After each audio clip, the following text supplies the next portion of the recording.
بسم اللہ الرحمن الرحیم۔ کیا آپ کو معلوم ہے کہ انسانی جسم کے اندر کتنا خون ہوتا ہے؟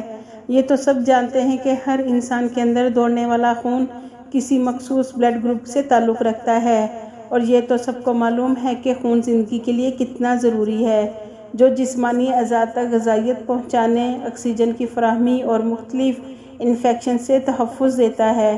مگر کیا آپ کو یہ علم ہے کہ بالغ افراد کے جسم کے اندر اوسطاً کتنا خون ہوتا ہے، اور ایک وقت میں کتنے خون کے ضیاع کو برداشت کیا جا سکتا ہے؟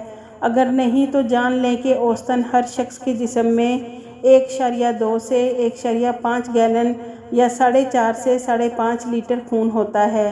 کچھ افراد کے اندر خون کی مقدار ان کے جسمانی وزن کے 8 سے 10% کے برابر ہوتی ہے، اور مقدار 6 سال کی عمر سے جسم کا حصہ ہوتی ہے، جبکہ اس سے کم عمر بچوں میں 1 کپ کے برابر خون ہوتا ہے۔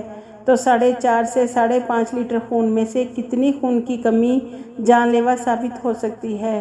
خون کا عطیہ دینے والے عام طور پر آدھا لیٹر خون ایک وقت میں بغیر کسی نیگیٹو اثرات کے دیتے ہیں، لیکن کسی انجری یا دیگر وجوہات کی بنا پر 1.5 سے 2 لیٹر خون ضائع ہو جائے تو اس وقت متاثرہ فرد کو خون چڑھانے کی ضرورت ہوتی ہے۔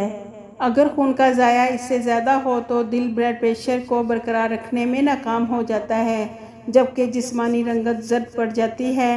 عام طور پر زیادہ جسمانی وزن والے افراد میں خون کی مقدار پتلے افراد سے زیادہ ہوتی ہے۔